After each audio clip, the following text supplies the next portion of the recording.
ठीक, तो मैं थोड़ी देर एक्टिंग कर लेता हूं। तो जब भी यार सर्कुलर मोशन होगा, स्टार्ट कर दिया भाई, तो एक साथ तीन बातें होंगी। कौन कौन सी? लीनियर, एंगुलर और रिवॉल्यूशनल। यानी पार्टिकल जब भी सर्कुलर मोशन करता है तो रिवॉल्यूशन भी करता है, एंगल भी कवर करता है और डिस्टेंस भी कवर करता है। नहीं तो जब भी मैंने कहा यार आधा रिवॉल्यूशन किसी सर्किल ने किया है, तो आधा रिवॉल्यूशन मतलब कितना एंगल? पाई का एंगल। और जब भी पाई का एंगल होगा तो पाई आर की दूरी कवर करेगा। तो एक revolution 2 pi angle, 2 pi r की दूरी। एन रिवॉल्यूशन 2 पाई एन का angle, 2 pi n into r की दूरी, यानी कुल मिलाकर थीटा इंटू आर की दूरी। तो तीन बातें एनालॉगस होती हैं, लीनियर, एंगुलर और रिवॉल्यूशनल। क्या ये बात जनता को समझ में आना चाहिए?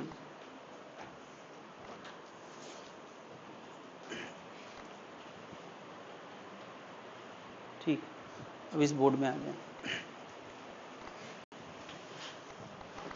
बेसिक बात है, एक बार ज्यादा सुन लेने से कोई नुकसान नहीं है, कम सुनने से ज्यादा नुकसान है। और अप्लाइड बातें छूट जाए तो कोई ज्यादा फर्क नहीं पड़ता है, क्योंकि बेसिक बातें ज्यादा पूछी जाती। ये बात समझ में आ गई है? तो मैं यार जब तीन बातें एक साथ कर रहा हूं, जब तक हम लोगों ने स्ट्रेट लाइन मोशन पढ़ा तब तक हम लोग केवल लीनियर बातें करते थे, दूरी की बात करते थे, दूरी पर सेकंड यानी स्पीड की बात करते थे, दूरी पर सेकंड स्क्वायर यानी एक्सेलेरेशन की बात करते थे। उसी फैशन में हम लोग यहां पे तीन बातें करने वाले हैं, सेम फैशन में। तो मैं पुरानी बात याद दिलाऊंगा तुम्हारे अपने मन में, उसी तरह की एंगुलर बातें, उसी तरह की रिवॉल्यूशनल बातें बैठना चाहिए, उसी तरह से, उसी भाव के साथ। अभी भाव पैदा नहीं करेंगे हम लोग, क्योंकि उस टॉपिक के दौरान हमने बहुत भाव पैदा कर लिया है, और उस समय नहीं पैदा कर पाए तो अभी क्या कर लेंगे? नहीं, तो कुछ चीजें एजम्पशन के साथ आगे बढ़ेंगी। हम लोग उस समय एक टर्म पढ़ते थे, स्पीड। अब मैं उसका नाम लीनियर स्पीड रख रहा हूं। लीनियर क्यों? अरे लीनियर इसलिए क्योंकि अब एंगुलर भी आ गया है भाई। जब दबंग 2 आ गई तो पहली वाली का नाम अपडेट करना पड़ा। पहली बार का नाम दबंग था, फिर दबंग 1 रख दिया गया ताकि लोग अंतर समझ पाए, दबंग 2, दबंग 1।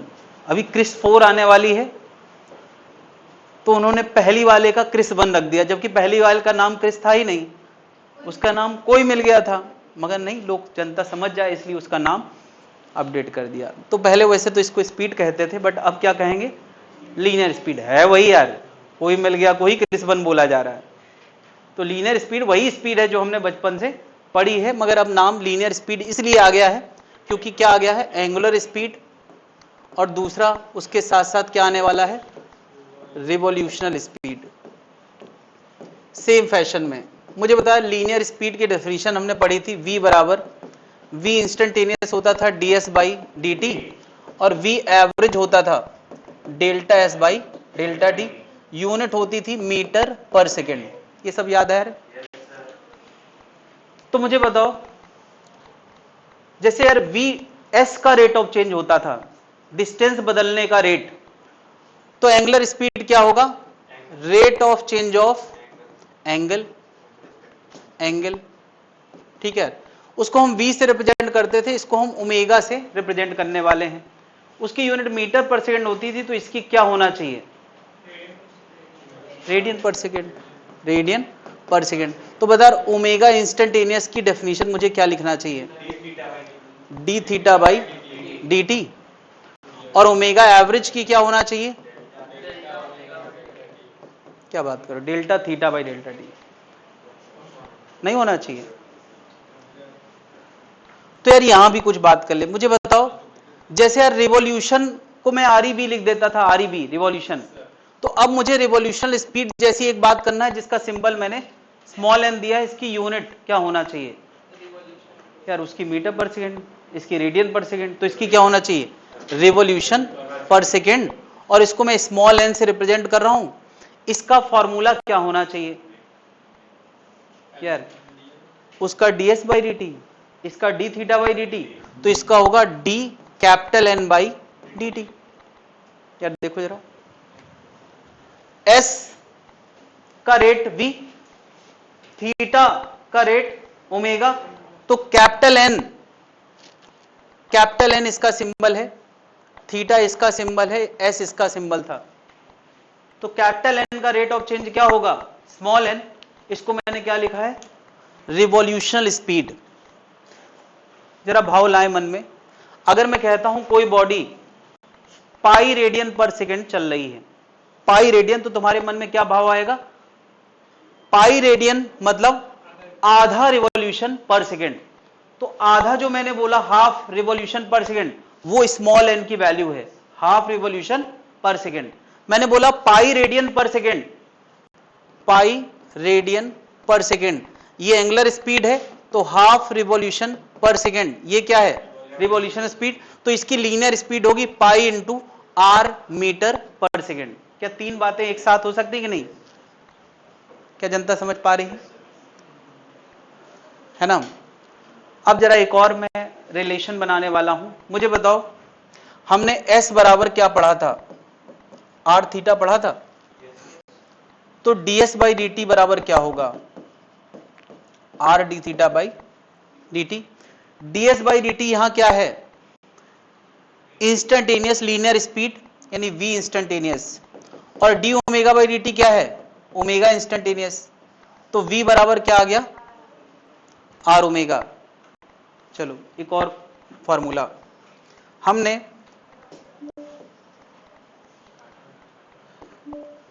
बदर थीटा और एन में क्या रिलेशन पढ़ा था?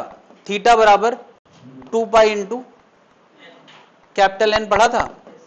तो d theta by d t वो होगा 2 pi d n by d t.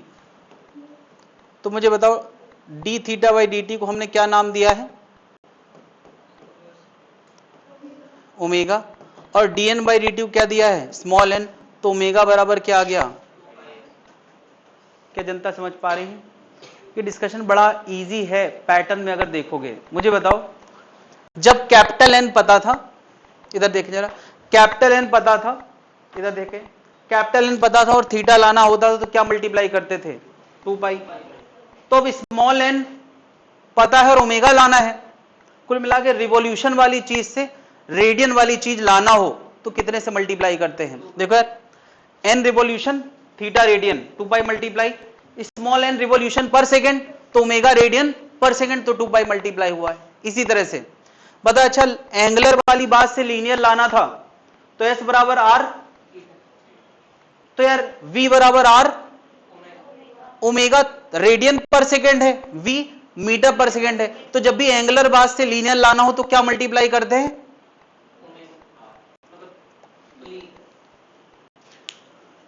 यार s लाना हो थीटा से, v लाना हो ओमेगा से, r a लाना हो अल्फा से, अभी आएगा a बराबर आर अल्फा होगा। नहीं, थीटा लाना हो कैपिटल एन से तो 2 पाई, नहीं, स्मॉल एन लाना हो, ओमेगा लाना हो स्मॉल एन से तो 2 पाई। यानी रिवॉल्यूशन वाली चीज से रेडियन वाली चीज लाना है तो 2 पाई, और रेडियन वाली चीज से मीटर वाली चीज लाना है। बस इतना पैटर्न दिमाग में बिठा लें, थोड़ा थोड़ा बिठाते जाए, स्मॉल मिलाते जाए। हाँ, पहले इतना स्मॉल मिलाएं।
हमने 3 तरह की शिफ्टिंग की बात करी है, दूरी की शिफ्टिंग, एंगल की शिफ्टिंग, रिवॉल्यूशन की शिफ्टिंग।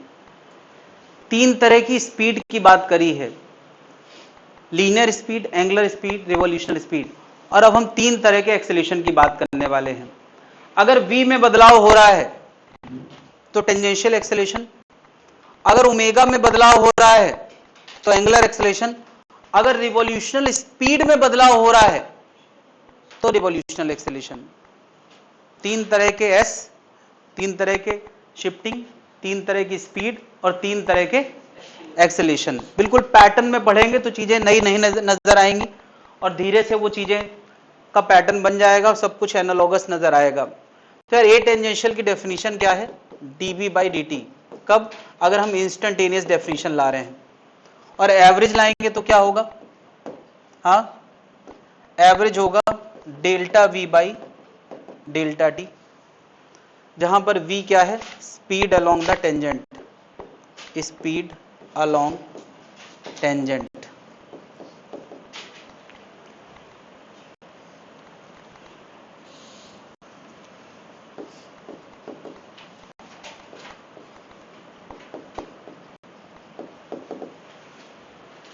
तो मुझे बता एल्फा का इंस्टेंटेनियस डेफिनेशन क्या होगा और एवरेज क्या होगा? बता, इंस्टेंटेनियस होगा D omega by d t और एवरेज क्या होगा? Delta omega by delta D. तो बता यहां रिवॉल्यूशनल एक्सेलेरेशन एन बार, ये क्या होगा? D n by d t. और जब इंस्टेंटेनियस आता है तो एवरेज तो आता ही है। ये मैंने यार ये नया ही सिंबल यूज किया, जनरली ये बुक्स में रिवॉल्यूशनल एक्सेलेरेशन की कहीं चर्चा ही नहीं करते हैं, बट वो चर्चा जरूरी है क्योंकि जब 3 चीजों में हम बात कर रहे हैं तो तीनों की बातें एंड तक करना जरूरी है। मुझे बताओ यार, v बराबर आर ओमेगा आया था, s बराबर आर थीटा आया था, तो a बराबर क्या आएगा? Are alpha. कैसे यार? इसका डिफरेंशिएशन कर दोगे तो dv बाई dt क्या लिखा जाएगा? a, और d ओमेगा बाई dt क्या लिखा जाएगा? एल्फा। तो a बराबर क्या आ गया? Are alpha. मुझे बताओ यहां दोनों का रिलेशन क्या आने वाला है? बता, एंगुलर एक्सेलेरेशन एल्फा और रिवॉल्यूशनल एक्सेलेरेशन एन बार क्या होगा? एन बार नहीं होगा। देखो जरा, थीटा बराबर 2 पाई एन होता था तो ओमेगा बराबर 2 पाई स्मॉल एन होता था, तो एल्फा बराबर 2 पाई एन बार होगा। सब कुछ एनालॉगस है यार।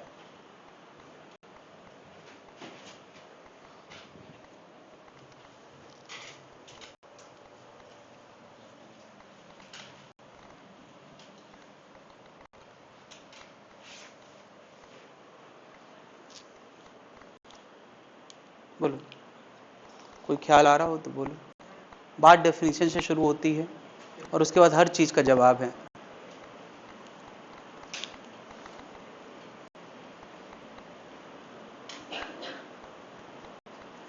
तो ऐसा है कि हम लोगों के पास 3 गुना काइनेमेटिक्स बनने वाली है।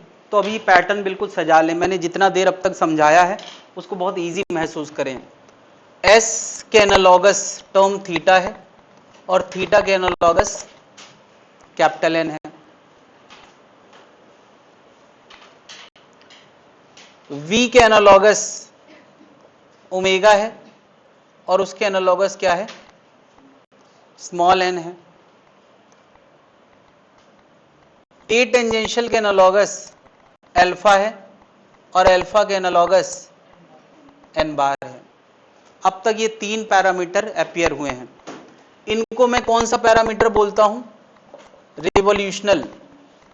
तो ये रिवॉल्यूशन है, ये रिवॉल्यूशन स्पीड है और ये रिवॉल्यूशन। इनको मैं क्या कहता हूं? एंगुलर। तो ये एंगल है, ये एंगुलर स्पीड है, ये एंगुलर। और इसको मैं क्या बोलता हूं? लीनियर। ये लीनियर डिस्प्लेसमेंट है, लीनियर डिस्टेंस है, लीनियर स्पीड है, टेंजेंशियल एक्सेलेरेशन है। लीनियर एक्सेलेरेशन की जगह में टेंजेंशियल, क्योंकि इसकी स्पीड ट्रैक के अलोंग अगर बदल रही है तो ही हम उसमें ए टेंजेंशियल की बातें करेंगे। 3 टर्म आ गए। मुझे बताओ किसी भी एंगुलर से अगर लीनियर लाना हो, एंगुलर से लीनियर लाना हो तो तुम्हें या मीटर वाली चीज लाना हो रेडियन वाली चीज से, तो क्या मल्टीप्लाई करते हैं, आर मल्टीप्लाई। ये पैटर्न बना लो मन में, क्योंकि इतनी सारी चीजें दिमाग में रखने से अच्छा इतना सा पैटर्न बना लो। किसी भी रिवॉल्यूशनल वाली चीज से अगर मुझे एंगुलर वाली बात लाना हो तो क्या करना पड़ता है, 2 पाई। बस यार यही पैटर्न है। अगर तुम ये पैटर्न देख पा रहे हो तो ये सारी डेफिनेशंस यहीं कवर हो गई। बात क्लियर है भाई? तो पहले हमने इसको बहुत लार्ज में पढ़ा है और फिर इस लार्ज को मैंने यहां पर स्मॉल बना दिया है ताकि तुम्हें टॉपिक ज्यादा फैला हुआ नजर ना आए।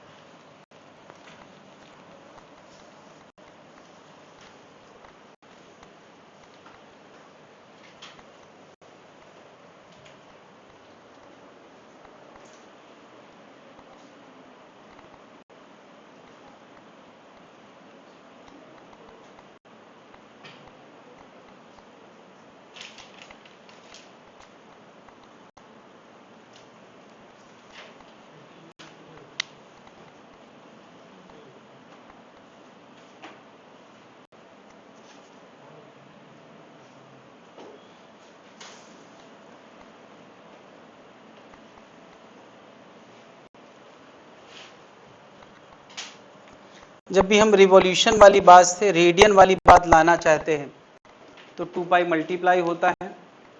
जब भी हम रेडियन वाली बात से मीटर वाली बात लाना चाहते हैं तो आर से मल्टीप्लाई होता है। ये पैटर्न बस बना लें।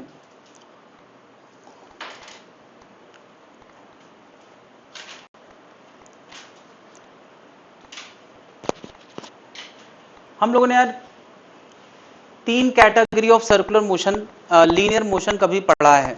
तुम्हें याद है वो 3 कैटेगरी कौन कौन सी हैं? यूनिफॉर्म, यूनिफॉर्मली एक्सलेटेड और वेरिएबल एक्सलेशन। याद है 3 कैटेगरी? ये सारे सिंबल एस, वी और ए को लेके हमने पूरी काइनेमेटिक्स इन्हीं सिंबल को लेके पढ़ी है, एस, वी और ए को लेके। तो अगर इन सिंबल को लेके मैं पूरी स्ट्रेट लाइन मोशन पढ़ चुका हूं तो क्या जितनी बातें हम स्ट्रेट लाइन मोशन में एस, वी और ए को लेके करते थे उतनी ही बातें थीटा, ओमेगा, अल्फा को लेके हो सकती, उतनी ही बातें इनको लेके हो सकती। बल्कि एक समय पे अगर ये पता हो तो ये लाने के कन्वर्जन फॉर्मूले हैं, और ये पता हो तो उसी वक्त का एस, थीटा और वी लाना हो, एस, वी लाना हो, ए लाना हो तो कन्वर्जन फॉर्मूला है। यानी यहां पर इंडिपेंडेंट बातें तो है ही हैं, कन्वर्जन भी है। देखो यार वैसे तो लीनियर एस, वी और ए को लेके हमने बहुत सारी बातें करी, 4 क्लास स्ट्रेट लाइन मोशन में हमने केवल इन्हीं सिंबल को लेके बातें करी हैं। तो मन में भाव तो पैदा हो चुके हैं, लैंग्वेज डेवलप हो चुकी है, हर तरह की लैंग्वेज पे क्वेश्चन कर चुके हैं। तो क्या वही क्वेश्चन इनके साथ और वही इनके साथ एसोसिएट नहीं हो सकते हैं? बिल्कुल हो सकते हैं। तो क्या अब इतनी सारी बातें सब फिर से करेंगे? बिल्कुल नहीं करेंगे। अब मैं यार बोलूंगा कम, तुम्हें समझना ज्यादा है। जैसी बातें यहां एस, बी और ए के साथ होती थी वैसी बातें इसके लिए भी हो सकती है, वैसी बातें इसके लिए भी हो सकती हैं। तो अब तुम्हें खुद समझना है, हम छोटे छोटे थोड़ी थोड़ी एग्जांपल करेंगे, लेकिन तुम्हें अंदाजा लगाना है कि होने को क्या क्या और नहीं हो सकता। बात समझ रहा है? अभी हम लोग उस पैटर्न को समझने की कोशिश करेंगे जो पहले वाले टॉपिक और अब में थे। रही बात क्रिएटिविटी की और क्वेश्चन कितने तरह के हो सकते हैं उसकी कोई लिमिट नहीं है। राइटर हर वो क्वेश्चन जो लीनियर में पढ़ता था यहां बना सकता है, बट बहुत मुश्किल क्वेश्चन इस टॉपिक में नहीं पूछे जाते। अच्छी बात यह है क्योंकि ये टॉपिक अप्लाइड है, इसलिए इसमें आसान आसान बातें करके ही निकल जाया जाता है। जैसे जैसे टॉपिक अप्लाइड होते जाएंगे तो उसमें क्वेश्चन बहुत डीप नहीं आते हैं, क्वेश्चन एकदम सरफेस वाले आते हैं। अच्छी बात यह रहती है, मगर डीप आ भी जाए तो तुम्हारे दिमाग में विचार तो उठना चाहिए। चलो यार क्या बातें, मैं यार सबसे पहले यूनिफॉर्म सर्कुलर मोशन की बात करने वाला हूं। तो खैर हम लोग पूरे टॉपिक को 3 कैटेगरी में डिस्कस करने वाले हैं। सर्कुलर मोशन को हम kinematics part of the circular motion, LOM part of the circular motion and work energy part. कुछ जगह पे ये सर्कुलर मोशन वाला टॉपिक काइनेमेटिक्स के साथ काइनेमेटिक्स पार्ट पढ़ाया जाता है, एलओएम के साथ एलओएम पार्ट और वर्क एनर्जी के साथ वर्क एनर्जी। लेकिन मेरा मानना है कि काइनेमेटिक्स, एलओएम, वर्क एनर्जी पहले से इतने फैले हुए टॉपिक हैं, उसमें और जोड़ दोगे तो ऐसा ना हो कि सब खत्म हो जाए। तो इसलिए मैंने वहां सब जगह से सर्कुलर मोशन निकाल के एक जगह पढ़ाने का ये प्लान रहता है मेरा कि सर्कुलर मोशन। तो अभी मैं एस, वी और ए की बातें कर रहा हूं, इसका मतलब मैं किस सर्कुलर मोशन की बात कर रहा हूं? Kinematics part of the circular motion.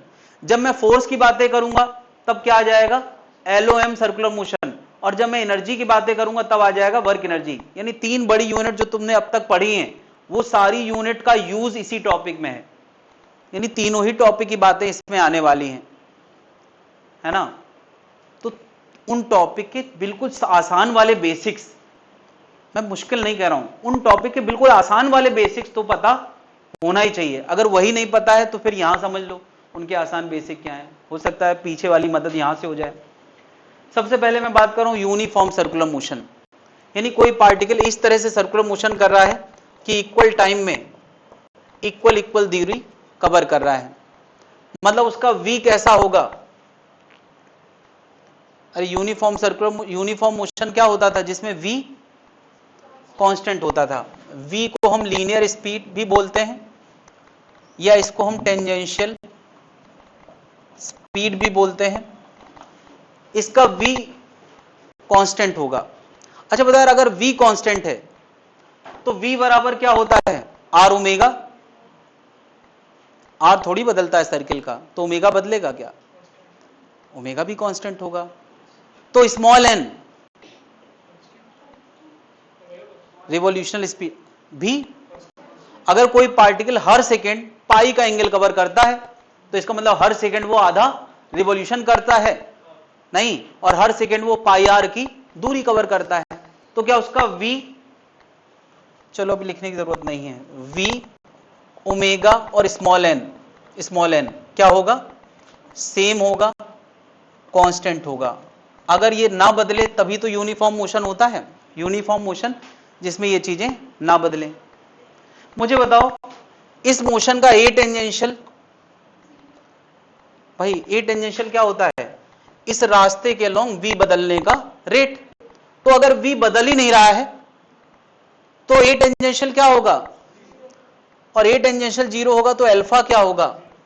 भाई अगर इसका v नहीं बदल रहा है तो इसका मतलब ओमेगा भी नहीं बदल रहा है, और ओमेगा भी नहीं बदल रहा है इसका मतलब उसका रिवोल्यूशनल स्पीड भी नहीं बदल रहा है, तो अल्फा भी 0 होगा और n बार भी 0 होगा। यानी एक्सेलेरेशन क्या होंगे, हर तरह के एक्सेलेरेशन क्या होंगे 0, बट एक एक्सेलेरेशन होता है वो उसकी चर्चा अभी बिल्कुल नहीं करेंगे, बस लिख देता हूं, there will be centripetal acceleration due to direction change. इसकी बात अभी हम करना नहीं चाहते हैं, नहीं तो सब पैटर्न बिगड़ जाएगा, ये पैटर्न से हट के थोड़ा डिस्कशन है। तो ये सारे तरह के एक्सेलेरेशन क्या होंगे, ए टेंजेंशियल, अल्फा और एन बार क्या होंगे, 0 होंगे। मुझे बताओ अगर कोई पार्टिकल यूनिफॉर्म रेट से सर्कुलर मोशन कर रहा है तो क्या एक चक्कर करने में उसने कुछ समय लिया है तो अगला चक्कर करने में उतना ही समय लेगा या अलग, उतना ही लेगा। हर बार वो अपना टाइम पीरियड एक जैसा रखेगा। जैसे मैं कहता हूं घड़ी की सुई होती है, वो अपना पूरा एक चक्कर कितनी देर में पूरा करती है, 60 सेकंड में। तो अगला चक्कर, मैं सेकंड वाली सुई की बात कर रहा हूं, नहीं तुम कहते हो सर मिनट वाली तो 12 घंटे में पूरा चक्कर करती है, बिल्कुल सही बात है, ये भी सही है। तो सेकंड वाली सुई अपना एक चक्कर 60 सेकंड में करती है। जैसे कोई कहते हैं अर्थ सन के चारों तरफ चक्कर लगाता है, हालांकि वो परफेक्ट सर्कुलर नहीं होता है, बट फिर भी उसका मोशन पीरियोडिक होता है कि नहीं। तो मैं कह सकता हूं जो यूनिफॉर्म सर्कुलर मोशन है वो कैसा होगा, पीरियोडिक। नहीं यार, इसको हम शॉर्ट फॉर्म में यूसीएम लिख रहे हैं, तो क्या यूसीएम विल बी पीरियोडिक। और पीरियोडिक होगा तो कोई भी चीज जब पीरियोडिक होती है तो हम उसके लिए एक टाइम पीरियड वर्ड डिफाइन करते हैं, है ना। तो बता यार इसका टाइम पीरियड का मतलब क्या हो गया, अरे टाइम पीरियड का मतलब हो गया time of one circle to complete one circle. एक सर्किल पूरा करने में जितना समय लगेगा उसी को हम क्या बोलेंगे, टाइम पीरियड। क्या ये बात समझ पा रहे हैं। जब भी यार कोई सर्कुलर मोशन होगा, यूनिफॉर्म होगा, तो टाइम पीरियड उसका फिक्स होगा, और टाइम पीरियड जैसी बात हम लोग यहां करेंगे। और एक और नाम साथ ही साथ आता है, जब भी कहीं टाइम पीरियड आता है तो एक और नाम आता है क्या, फ्रीक्वेंसी। फ्रीक्वेंसी, मैं कहता हूं यार एक पार्टिकल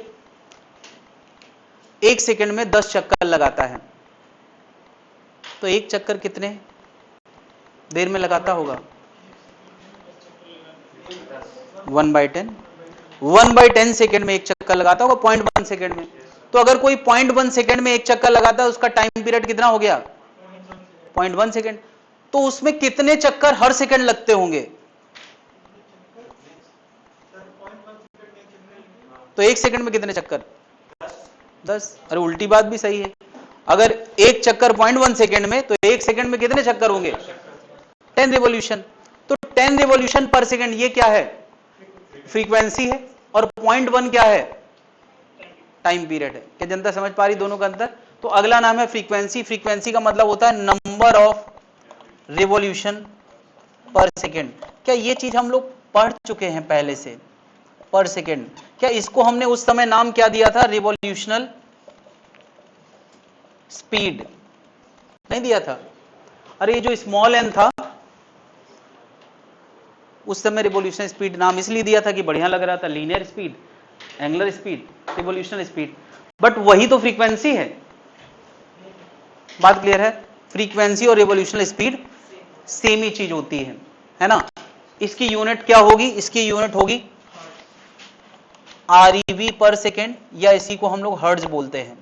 हर्ट्ज साइंटिस्ट के नाम पे दिया जाता है। SZ का मतलब क्या है? हर्ट्ज।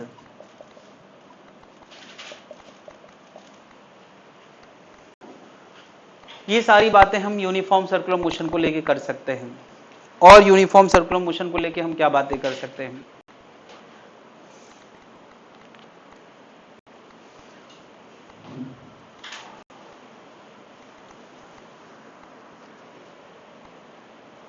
अच्छा, फ्रीक्वेंसी और टाइम पीरियड कैसे रिलेट होगा? तुमने अभी अभी बताया यार, अगर फ्रीक्वेंसी 10 रिवॉल्यूशन पर सेकेंड है तो टाइम पीरियड 0. कैसे आया? 1/10 करके ना। तो time period will be 1 upon frequency. ये डेफिनेशन से ही समझ में आता है। टाइम पीरियड और फ्रीक्वेंसी। एन को कभी कभी एफ सिंबल यूज करते हैं, कभी कभी एफ सिंबल यूज करते हैं। ये न्यू और एफ एक ही बात है। एन, न्यू, एफ ये सब चलता है फैशन में। फैशन होता है, बुक के राइटर्स का फैशन होता है। सब एक दूसरे का फैशन कॉपी करते हैं और नई बुक बनती चली जाती है। बहुत कम ओरिजिनल राइटर्स होते हैं जो पूरा अपना ओरिजिनल लिखते हैं। ऐसे राइटर्स बहुत कम होते हैं। एक राइटर आने वाला है जल्दी मार्केट में।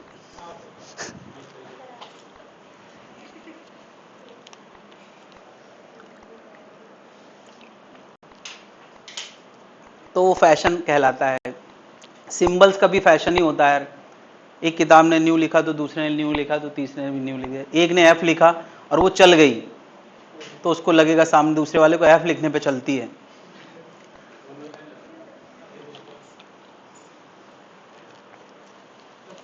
तो दूसरा भी एफ लिखेगा। क्या लिखूंगा? अब इतना भी इधर उधर करेंगे तो जनता पढ़ने से मना कर देगी। एडॉप्शन तभी होता है जब इजी टू अंडरस्टैंड होगा। तो 50% तो कॉपी मानना रिक्वायरमेंट है। नहीं तो सब पढ़ने से मना कर देंगे, कहेंगे ये तो सिंबल अपने नाम के हिसाब से रख दिए, हर जगह हर चीज का सिंबल पी रख देते। पावर पी, प्रेशर पी, इसके बाद फ्रीक्वेंसी पी।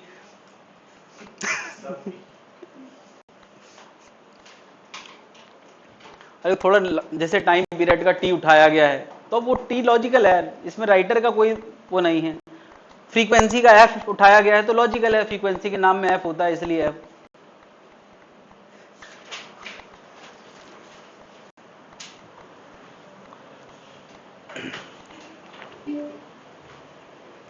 लेकिन न्यू और एन ये फैशन के हिसाब से, मतलब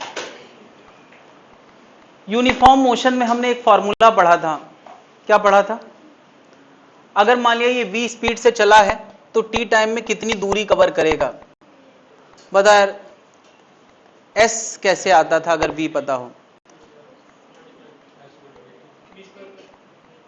v स्क्वायर बराबर प्लस 2as। दूरी बताना है t टाइम बाद। चलो यार मैं एग्जांपल देता हूं। 2 मीटर पर सेकंड से कोई बॉडी 10 सेकंड तक चली तो कितना चली? तो s बराबर क्या होता था? vt। तो बता यार, इसने कितना एंगल कवर किया होगा? ओमेगा रेडियन पर सेकेंड से एंगल कवर कर रहा है, तो टी टाइम में कितना एंगल कवर करेगा? Omega T. यार जैसे s बराबर bt बना है वैसे ही थीटा बराबर, तो उसके एनालॉगस एक और फॉर्मूला बनने वाला है, बताओ क्या? बोलो। कैपिटल N बराबर स्मॉल एन टी।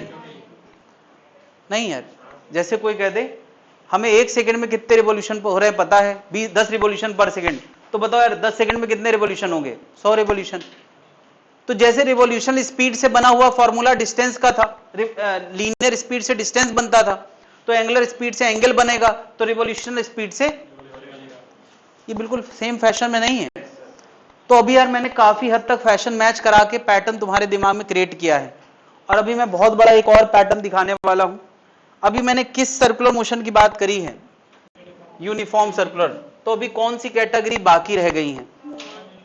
हाँ, अरे यार नॉन यूनिफॉर्म में यूनिफॉर्मली एक्सेलेरेटेड और वेरिएबल एक्सेलेरेशन, दो कैटेगरी वापस रह गई हैं। तो यार अब तक की जर्नी को मैं जल्दी से दिखाने की कोशिश कर रहा हूं, ये तो दिख ही रहा है भाई, ये भी दिख गया यार। क्या लीनियर में डिस्टेंस, स्पीड और एक्सेलेरेशन, तो एंगुलर में एंगुलर स्पीड और एंगुलर एक्सेलेरेशन, रिवॉल्यूशनल में रिवॉल्यूशनल स्पीड और रिवॉल्यूशनल एक्सेलेरेशन। जब भी रिवॉल्यूशन वाली बात से लीनियर लाना हो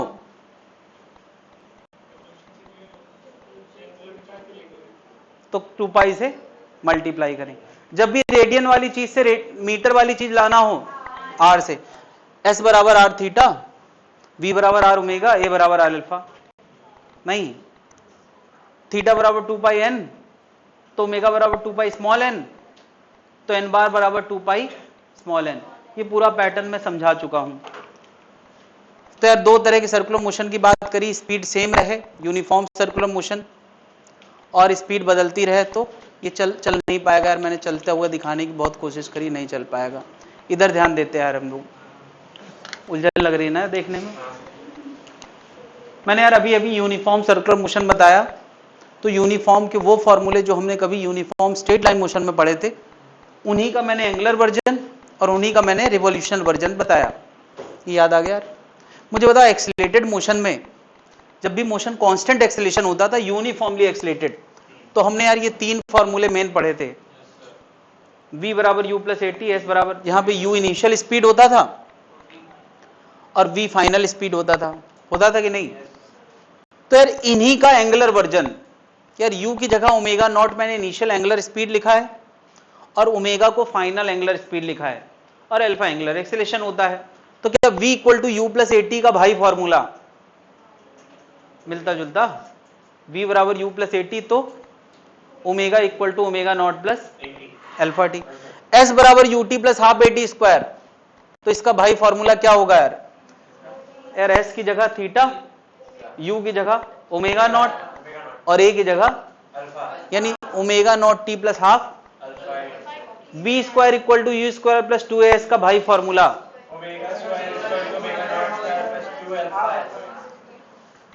यार इतना भी नहीं ढकना था, चला ही गया।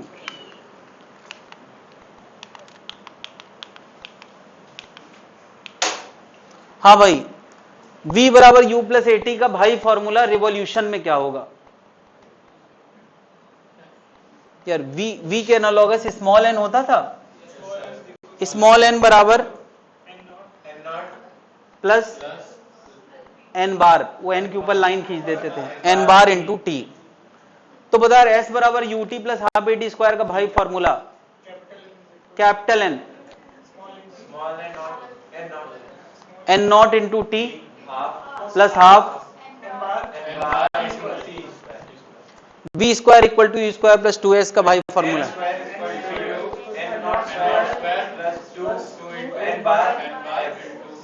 Capital N। नहीं, अच्छा एक फॉर्मूला हमने पढ़ा था, nth सेकेंड का डिस्टेंस s nth होता था u प्लस हाफ ए 2n माइनस 1। मैंने इस बार tth लिख दिया है ताकि कंफ्यूजन ना हो। तो s tth खास टीवे सेकेंड का डिस्टेंस, टीवे सेकेंड का डिस्टेंस क्या होता था? u प्लस हाफ ए 2t माइनस, तो उसी का एंगुलर वर्जन ये होगा, उसी का रिवॉल्यूशनल वर्जन। याद आया यार? नहीं, हमने क्या बताओ, इस टॉपिक में कम से कम इन फॉर्मूलों को लेके 2 क्लास लगाई हैं, तो देखा जाए तो इनमें भी 2 क्लास लगाई जा सकती है, इनमें भी क्या लगाना चाहिए? अब पहले लगा चुके हैं तो बस याद दिलाऊंगा मैं थोड़ा थोड़ा, थोड़े से तुम ज्यादा समझोगे। अब वो कहावत बने चलेगी यार कि समझदार के लिए इशारा काफी है। मैं एक एक एग्जाम्पल बताऊंगा, फिर तुम समझोगे कि यार कि और क्या क्या बातें हो सकती हैं।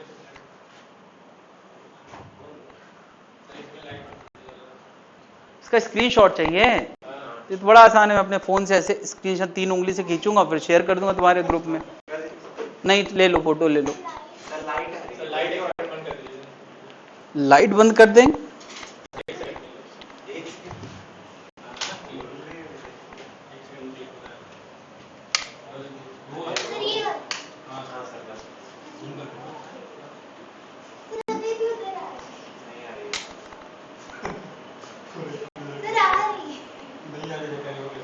इस बल्ब की रोशनी आ रही होगी तो पूरा ही बंद करके, ऐसे ही बंद करके पढ़ा करो, ऐसे ही बंद करके पढ़ा करो। ठीक, चलो जी, कोई एक बढ़िया फोन जिसके पास हो महंगा वाला, वो बाकी लोगों के लिए डाल दे। मिलेगा कुछ नहीं यार, ऐसा कुछ नहीं कि महंगा लिया है तो वसूली करोगे, कोई फायदा नहीं होता यार महंगे फोन से। महंगा फोन ले लो, उसके बाद लोग कहते हैं फोटो खींच लो भेज देना मुझको, इतना काम और बढ़ जाता है, इतना काम और बढ़ जाता है। इसीलिए मुझे महंगे फोन से ज्यादा लगाव नहीं है। देखो यार, रेडमी बहुत काम करता है, किसी भी जगह पे एसी ना चल रहा हो, रिमोट ना दिखे, तुरंत रिमोट में डाउनलोड करो, कंपनी का नाम डालो, अपने आप कोई ना कोई रिमोट सर्च हो जाता है, उसमें ऑन कर सकते हैं। इससे अच्छा कोई फोन नहीं यार दुनिया में। अभी कोई आईफोन लेके आया और इसका एसी ऑन कर दे, टेम्परेचर बदल के दिखाए। तो रेडमी यार मेरा फेवरेट केवल इसलिए है कि हर चीज का रिमोट, ये यूनिवर्सल रिमोट है।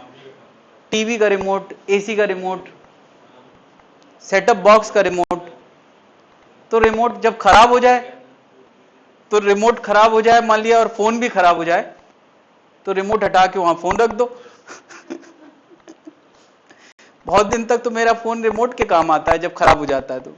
मान लिया डिस्प्ले टूट गया इसका, तो अभी डिस्प्ले कितना भी टूट जाए बटन तो काम करेगा ही ना यार, बस तो रिमोट का काम करेगा, रिमोट की जगह रख दो इसको। तो जितने भी महंगे फोन वाले हैं फोटो खींच के भेज दें दूसरे को।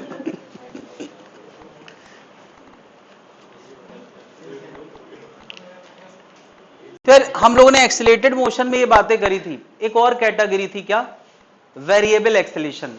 याद है यार वेरिएबल एक्सेलेरेशन? वेरिएबल एक्सेलेरेशन में हम लोग चीजों को फंक्शंस में डील करते थे। आमतौर पे एक फंक्शन दिया जाता था और बाकी फंक्शन हमें निकालना पड़ते थे। अब एक साथ 6 तो निकालना पड़ते थे, लेकिन ये 6 फंक्शन की हम लोग बात करते थे। टाइम डालो एस पाओ, टाइम डालो वी पाओ, टाइम डालो एक्सेलेरेशन पाओ, एस डालो वी पाओ, एस डालो ए पाओ, और वी डालो ए पाओ। ऐसे 6 फंक्शन। आमतौर पे एक फंक्शन दिया जाता और दूसरा कोई पूछा जाता था, सारे नहीं पूछे जाते, दूसरा कोई मान लिया एस टाइम में दे दिया, वी टाइम में पूछ लिया, या वी टाइम में पूछ लिया, दे दिया एस टाइम में। याद है वहां हमने क्या किया था? हम लोग के पास 2 डेफिनेशंस थी, एक वेलोसिटी की और 2 एक्सेलेरेशन की। इसके अलावा हम लोगों ने 2 फॉर्मूले और बनाए थे, एस बराबर integral of v d t, जिसको हम चेंज इन पोजीशन भी लिखते थे, और चेंज इन वेलोसिटी बराबर integral of a d t. याद है?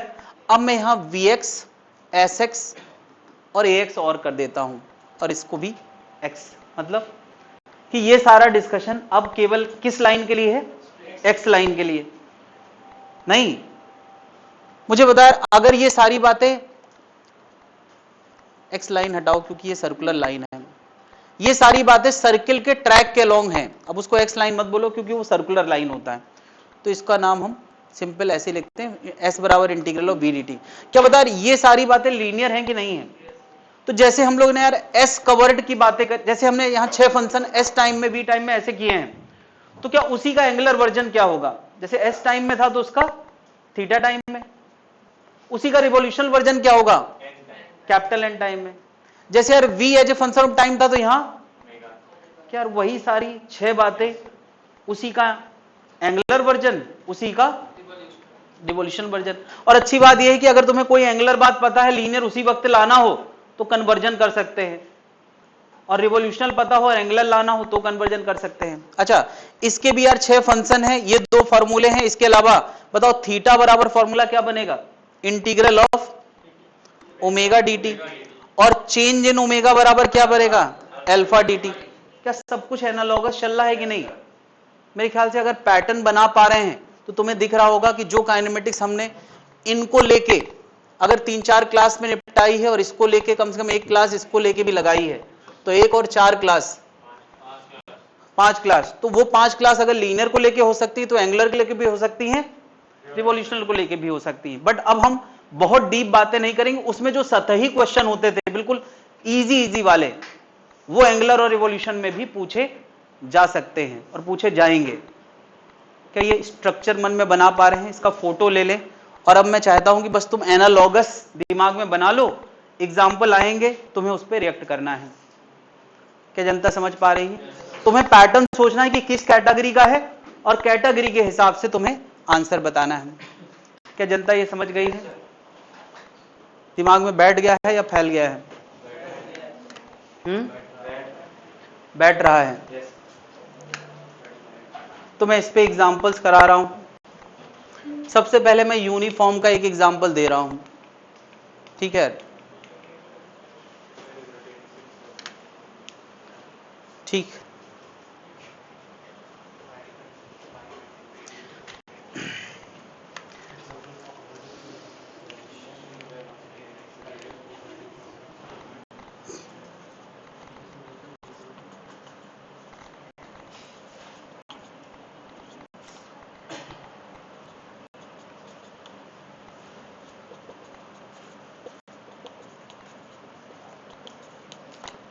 मैं इस फॉर्मूले में, ये याद है ना भाई, जब भी रिवोल्यूशन वाली चीज से एंगुलर लाना हो तो क्या करना पड़ता है? 2 पाई से। इस फॉर्मूले देखो ओमेगा बराबर 2 पाई होता है, और स्मॉल एन और टाइम कैसे रिलेटेड है? स्मॉल एन 1 अपॉन, तो मैं इसको 2 पाई इंटू 1/t लिख सकता हूं। कैसे? क्योंकि स्मॉल एन 1/t होता है, ये मैं यहां रख दूंगा तो ओमेगा बराबर क्या आ जाएगा? 2 पाई बाई। तो ये हमारी डिक्शनरी और फॉर्मूला है। उसके अलावा वो टेबल तो सबके मन में है ही है। बताओ ये किस कैटेगरी? क्वेश्चन बदल गया, पिछला क्वेश्चन किस कैटेगरी का क्वेश्चन है? ये वाला किस कैटेगरी का क्वेश्चन है? सर्कुलर मोशन तो है ही है जब टॉपिक चल रहा है। तो मैं पूछ रहा हूं कि ये यूनिफॉर्म है या एक्सीलरेटेड है? तो यार इसमें एंगुलर लीनियर मत बोलो, क्योंकि अगर एंगुलर होगा तो लीनियर भी होगा, रिवोल्यूशनल भी होगा। सर्कुलर मोशन मतलब तीनों मोशन। यूनिफॉर्म है या एक्सीलरेटेड है? कैसे पता? क्वेश्चन में लिखा है 6 revolution per minute. Revolution per minute को आरपीएम भी बोलते हैं। 6 आरपीएम से ये चल रहा है। ये इस 6 आरपीएम जो दिया है, तुम बता सकते हो इसको हम क्या सिंबल देते हैं? ये कौन सा, इसको क्या सिंबल दोगे? 6 रिवॉल्यूशन पर मिनट। ये हमने जो अब तक सिंबल बनाए हैं वो सारे सिंबल लिखे हैं, उनमें से ये क्या है? स्मॉल एन है। मगर ये स्मॉल एन सही यूनिट में नहीं है, क्योंकि हमारा स्मॉल एन रिवॉल्यूशन पर, तो अगर ये 6 रिवॉल्यूशन पर मिनट दिया है तो हम क्या करेंगे? 6 रिवॉल्यूशन 1 मिनट में कितने होते हैं? 60 सेकेंड। तो ये आएगा 1/10 रिवॉल्यूशन पर सेकेंड। अब सही यूनिट में आया है क्या? रिवॉल्यूशन पर मिनट को रिवॉल्यूशन पर सेकेंड में मैंने बदल दिया है। तो हमें क्या दिया है क्वेश्चन में? Small n. चलो अब आगे की बातें समझे। और क्या दिया है? और कुछ नहीं दिया है, सीधे सीधे क्वेश्चन पूछे हैं। स्मॉल एन दिया है, कैपिटल टी बताना है, पहला क्वेश्चन है। फिर ओमेगा बताना है, फिर एंगल कवर्ड बता, सिंबल करो यार, देखें अपनी कॉपी पे लिखे, मैं देखने आ रहा हूं, जिसका पूरा हो जाए बुला के दिखाएं। अपने आप फैसले लें यार। यहां मुद्दा है कि तुम्हें सब कुछ आता है मगर फैसले नहीं ले पा रहे हो, तो सोल्यूशन देख के खुश होने की जरूरत नहीं है। सोल्यूशन देख के तो यार सब कुछ आसान लगेगा। तुम अपने आप से सोच पा रहे हो कि नहीं कि कौन सा फॉर्मूला लगाना है?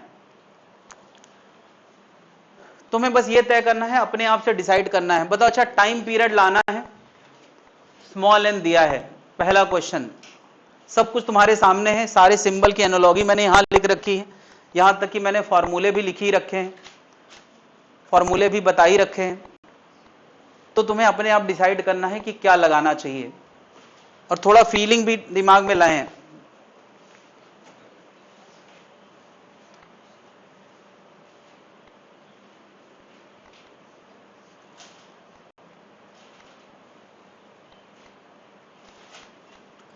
One by 10 revolution per second, ये स्मॉल एन है।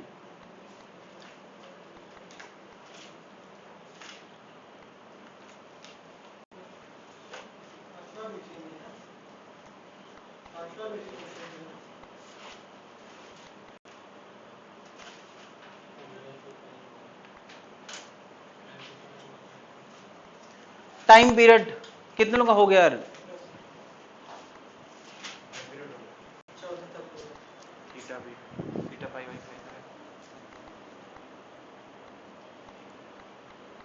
दस सेकेंड में एंगल कवर्ड। नो, अभी इसमें कौन सा क्वेश्चन? Third one. ये क्या किया है? टाइम, अच्छा अच्छा ठीक। चौथा क्या है? Revolution covered in 10 second, capital n. Question number 5 में कहा गया एक पार्टिकल फैन के अंदर है। जैसे फैन घूम रहा है तो फैन के अंदर एक पार्टिकल है 0.5 मीटर की दूरी पे। उस पार्टिकल के बारे में बताना है, उसका v और उसका s। ऐसे फैन घूम रहा है तो इसका v कितना होगा और इसका s कितना होगा 10 सेकेंड में। और किसी का? ठीक।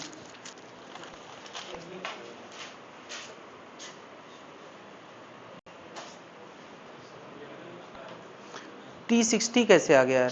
T 1/10 था ना बेटा, वो 60 नहीं था। अरे यार 1/10 था। हाँ n लिखो, n कितना दिया है? 1/10, तो ये 10 सबसे ऊपर चला जाएगा, तो टाइम पीरियड कितना आ गया? 10 सेकेंड। अगला क्वेश्चन करूं।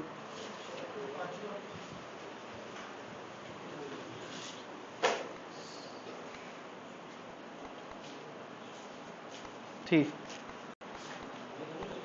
ठीक ठीक।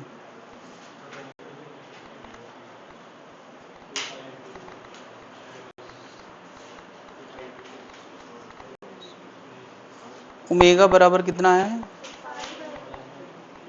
अच्छा, तो पहला क्वेश्चन ये टाइम पीरियड कितना होगा? तो टाइम पीरियड होता है 1/n। ये आसान वाला तरीका है। और n की जगह हाफ 1/10 है तो 10 ऊपर चला जाएगा। पहला आंसर 10 सेकेंड। कितने लोग आ गया यार पहला आंसर? दूसरा क्वेश्चन है ओमेगा कितना? तो यार टाइम पीरियड पता हो और ओमेगा लाना हो, मैंने क्या बताया है? एक तो बताया ओमेगा बराबर 2πn और एक बताया है 2π/t। तो इनमें से कुछ भी लगा लो तुम। 2π इंटू स्मॉल n की जगह क्या लिख दो? 1/10। ऐसे लाओ तो भी आंसर आ जाएगा π/5 रेडियन पर सेकेंड। कितने लोग आ गया यार? या दूसरा तरीका था, तुम 2π/10 कर देते तो भी आ जाएगा π/5 रेडियन पर सेकेंड। कोई भी तरीका लगा सकते हो, जो गलत नहीं है वो सही है।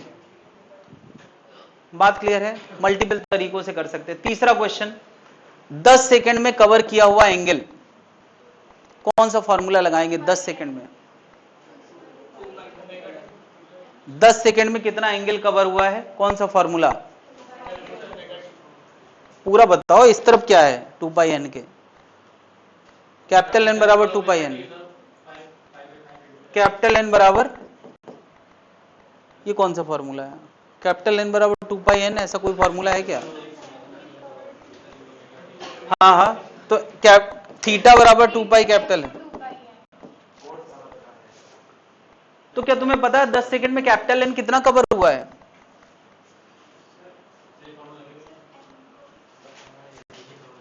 तो क्या लगेगा? थीटा बताना है कितने सेकंड में? 10 सेकंड में। तो थीटा बराबर ओमेगा टी पढ़ा है कि नहीं भाई? ओमेगा होता है एंगल पर सेकंड, तो टी टाइम में कितना होगा? अभी पढ़ा यार, थीटा बराबर ओमेगा टी, ओमेगा हमारा आया पाई बाई 5, तो 10 सेकंड में कितना आ गया 2 पाई रेडियन, ये लगा सकते थे। रिवॉल्यूशन कवर्ड इन 10 सेकंड कैसे आएगा?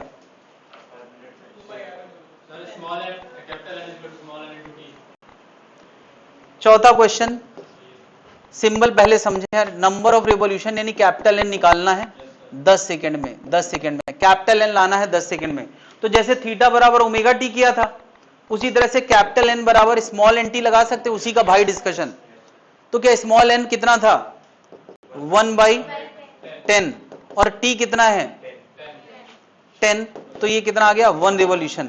यार इसको करने का एक और तरीका था, तुमने यार 10 सेकंड का थीटा निकाला और 10 ही सेकंड का कैपिटल एन लाना है, तो क्या उसी वक्त का थीटा उसी वक्त का कैपिटल एन एक दूसरे से कन्वर्जन फॉर्मूले से जोड़ा है, और फॉर्मूला है n इंटू 2 पाई बराबर क्या? यार कभी भी उतनी ही देर का थीटा पता हो, उतनी ही देर का कैपिटल एन लाना हो, तो तुम कन्वर्जन भी तो कर सकते हो। क्या उतनी ही देर का थीटा निकाल चुके हो 10 सेकंड का, कितना आया था 2 पाई, और 10 ही सेकंड का कैपिटल एन निकालना है, तो 2 पाई से 2 पाई कट गया, n बराबर क्या आ गया 1। इसको मैं बोल रहा हूं कन्वर्जन और इसको मैं बोल रहा हूं कैलकुलेशनल। तो तुम्हें कैलकुलेशन वाला तरीका है और कन्वर्जन वाला भी तरीका है। अब तुम्हारे पास दो तरीके हैं।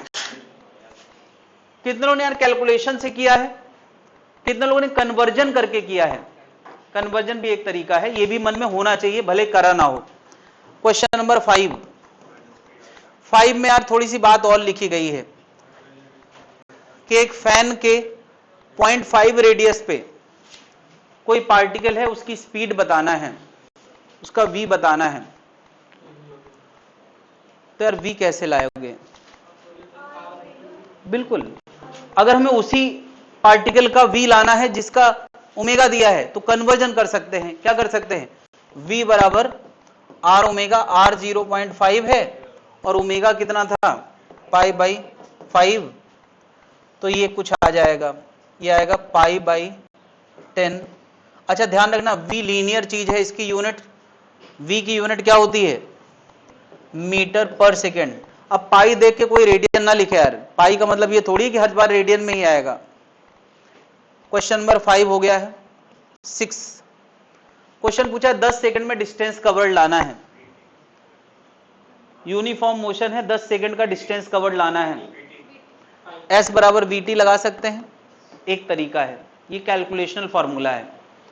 और क्या कर सकते हैं? क्या s बराबर r थीटा नहीं लगा सकते? क्या हमें 10 सेकंड का थीटा पता है और 10 ही सेकंड का हमें क्या लाना है s, तो r कितना है 0.5, थीटा तुमने 10 सेकंड का निकाला है कितना 2 पाई, देखो वो क्वेश्चन निकाला है कि नहीं, तो ये हो जाएगा पाई। चलो vt लगा देते हैं, उससे भी क्या आ रहा है, सॉरी 10 सेकंड और ये पाई बाई 10 था, तो 10 से 10 कट जाएगा, कितना आएगा pi metre, pi metre. s की यूनिट हमेशा मीटर होगी। आराम से समझा ले अपने आप को, पूरा स्ट्रक्चर डेवलप करते जाए मन में। हर चीज पहले जैसी ही है, बस 3 गुना हो गई है। पहले केवल लीनियर बातें होती थी और अब एंगुलर भी होने लगी है और रिवॉल्यूशनल भी होने लगी और एक दूसरे से कन्वर्जन भी कर सकते हैं। क्या जनता समझ पा रही है? इसी का एक और भाई क्वेश्चन दिया जाए, फैल रहा है क्या? अरे ये क्वेश्चन ही थ्योरी को संभालने में मदद करते हैं। थ्योरी को संभालने में कौन मदद करता है? तो बस क्यों करें, एक और क्वेश्चन करेंगे। फैल रहा है हाँ, एक और क्वेश्चन करेंगे हम लोग, नहीं तो घर जाते जाते सब खत्म हो जाएगा। ये हटा दे भाई, किसी को कंफ्यूजन है किसी स्टेप पे, किसी क्वेश्चन में कोई कंफ्यूजन नहीं है? ठीक है, तो अगला क्वेश्चन देखो जरा।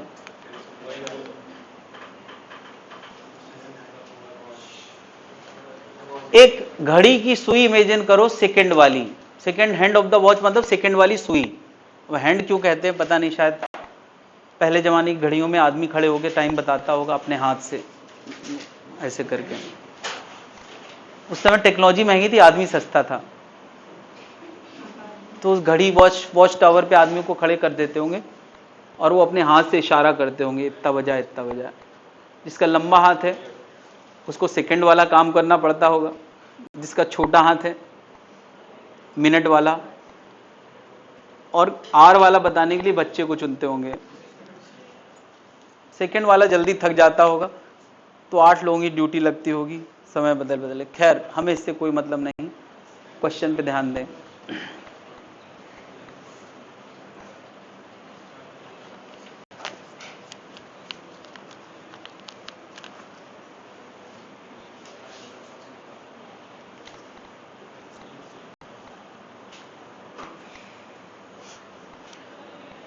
ऐसा क्यों लगता है? क्वेश्चन में पूछा बहुत कुछ है, दिया कुछ नहीं है। नहीं लग रहा है? लग रहा है ना? मगर कॉमन सेंस भी कोई चीज होती है। क्वेश्चन में कहा गया एक सेकेंड वाली सुई जो कि 4 सेंटीमीटर लंबी है, उसका टाइम पीरियड क्या होगा? कैसे निकालोगे यार, दिया तो कुछ है ही नहीं। क्या ये बताओ, घड़ी की सेकेंड वाली सुई का टाइम पीरियड तुम्हें पता नहीं होता तो कोई क्यों देगा यार? कॉमन सेंस भी कोई चीज होती है ना यार। बताओ, घड़ी की सेकंड वाली सुई देख के बताना पड़ रहा है। सेकंड वाली सुई का टाइम पीरियड कितना होता है? कितनी देर में वो एक चक्कर पूरा करती है? तो ये तो पूछना ही नहीं चाहिए, फिर भी पूछा है। टाइम पीरियड का आंसर, पहले आंसर क्या आ गया? हो गया। तो बाकी के बताओ। पहला तो मैंने ही बता दिया ना यार।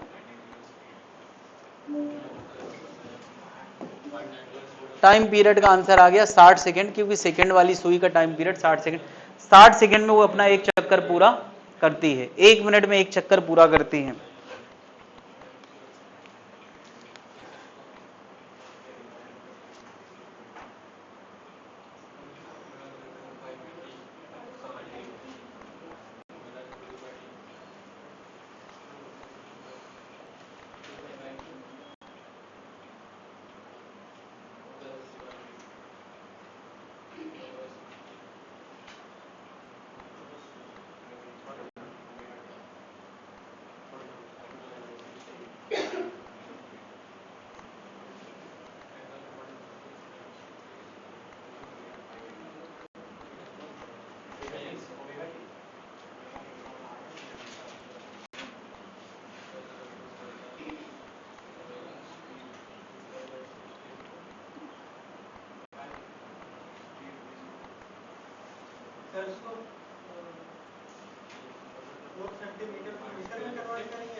देखो यार, अगर हमें आंसर सेंटीमीटर पर सेकंड में दिया है तो तुम सेंटीमीटर में रख सकते हो, अगर मीटर पर सेकंड में दिया है तो मीटर।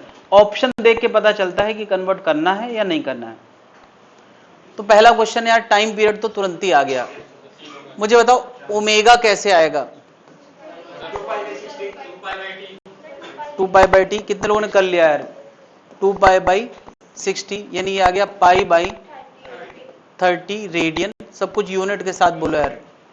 ओमेगा बराबर आ गया इतने रेडियन पर सेकेंड। अगला क्वेश्चन पूछा है 15 सेकंड में कितना एंगल कवर होगा? तो यार एंगल कवर्ड बताना है, जैसे डिस्टेंस कवर्ड बताना हो तो एस बराबर वी टी लगता है। एंगल कवर्ड के लिए थीटा बराबर क्या लगेगा? Omega T. तो ओमेगा पाई बाई 30 है, समय 15 है, तो ये कितना आएगा? Pi by.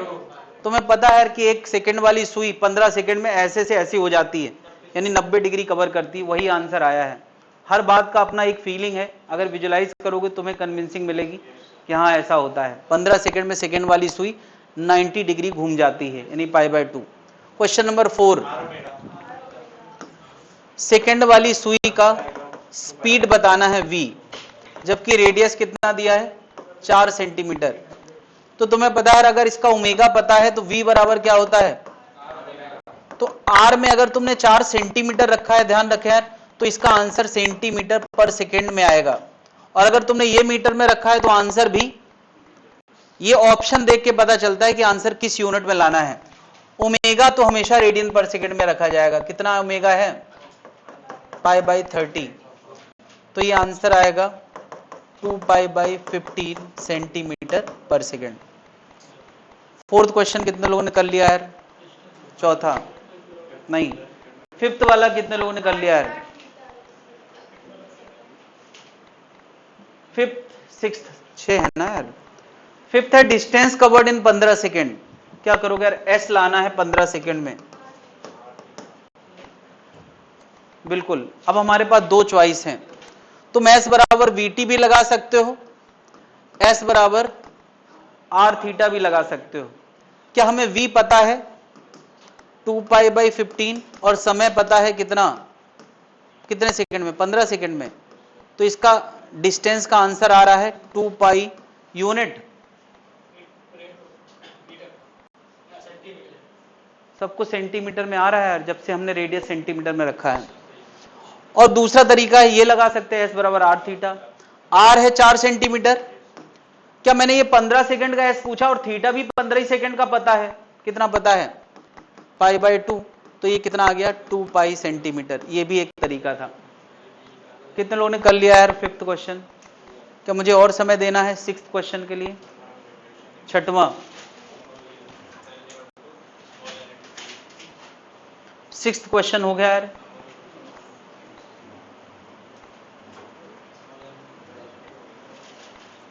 पंद्रह सेकेंड में कवर किए हुए रेवोल्यूशन, कैपिटल एन बराबर स्मॉल एन टी, जैसे एस बराबर वी टी, जैसे थीटा बराबर ओमेगा टी, वैसी कैपिटल एन बराबर। यार ये पैटर्न मन में बिठाओ तभी तुम इतनी सारी बातें याद रख पाओगे। स्मॉल एन कितना है? 1 बाई, कब आया? अच्छा 1 बाई 60 रिवॉल्यूशन स्पीड। समय कितना है? 15, तो रिवॉल्यूशन आएगा 1 बाई 4। ये तो तुम्हें पता ही यार, चौथाई रिवॉल्यूशन करती है सेकंड वाली सुई 15 सेकंड में। और क्या तरीका हो सकता था इसी को करने का? क्या हम कैपिटल एन बराबर 2 पाई इंटू सॉरी थीटा बराबर 2 पाई कैपिटल एन जानते हैं कि नहीं? तो कैपिटल एन बराबर हो जाएगा थीटा अपॉन, तो क्या 15 सेकंड का थीटा हम ला चुके हैं? कितना आया था? 15 सेकंड का थीटा पाई बाय 2, और 15 ही सेकंड का रिवॉल्यूशन हमें लाना है, तो कन्वर्जन से भी आंसर लाओगे तो भी कितना आएगा? 1 बाई 4।